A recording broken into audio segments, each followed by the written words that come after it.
அடுத்த டிஷ் வந்து ஷாஹி பன்னீர் பண்ண போகிறேன். அது வந்து நம்மளோட ஸ்ரீராஜ் ஃபுட்ஸ் இரவா கிச்சனோட ரெட் கிரேவி ப்ரீமிக்ஸ் வச்சு shahi paneer within 10 minutes. Okay, we can proceed. இதுக்கு வந்து நான் வந்து வச்சுருக்கிற ஐட்டம்ஸ் வந்து ரெண்டு ஆனியன் நறுக்கி மைக்ரோவேவ் பண்ணி எடுத்து வச்சுட்டேன். டொமேட்டோ 2 டொமேட்டோவும் நறுக்கி மைக்ரோவேவ் பண்ணி எடுத்து வச்சுட்டேன்.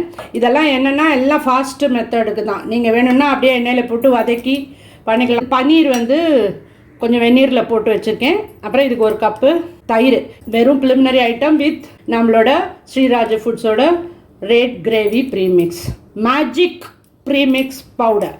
நான் இப்போ ஒரு கடாயில் 2 ஸ்பூன் எண்ணெய் வச்சுருக்கேன். அதில் ஒரே ஒரு ஸ்பூன் பட்டர் போட போகிறேன். அது வந்து உங்களுக்கு வேணும்னா போட்டுக்கலாம், இல்லை வேண்டாம்னா போட்டுக்க வேண்டாம். இப்போ இது வந்து நான் அந்த ஆனியனும் டொமேட்டோவும் மைக்ரோவேவ் பண்ணி வச்சுருந்ததை மிக்சியில் போட்டு அரைச்சி எடுத்துட்டுருக்கேன்.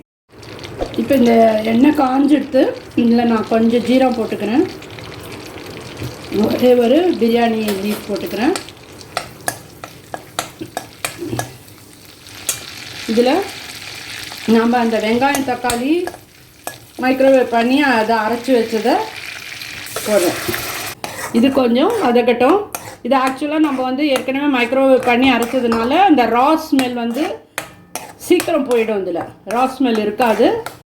இப்போ இது வந்து ரெட் கிரேவி ப்ரீமிக்ஸ்.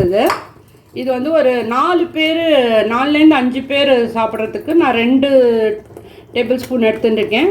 அதில் இந்த தயிர் நான் எடுத்து வச்சுருக்கேன் ஒரு 1/2 கப்பு. அது நல்லா பீட் பண்ணி எடுத்து வச்சுக்கோங்க.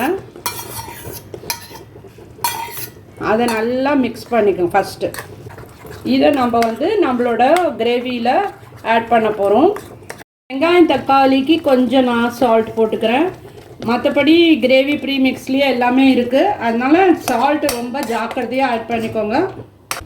இப்போ இந்த ரெட் கிரேவி ப்ரீமிக்ஸு நம்ம தயிரில் ஆட் பண்ணது, கர்டில் ஆட் பண்ணி வச்சுருக்கோம் இல்லையா.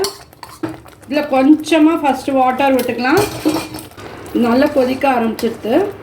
கிரேவியும் திக்கனாக இருக்குது. இந்த அளவுக்கு திக்கனாக இருந்தால் போகும். இப்போ நம்ம வந்து இதில் நம்மள பன்னீர் எடுத்து ஆட் பண்ணிக்கலாம்.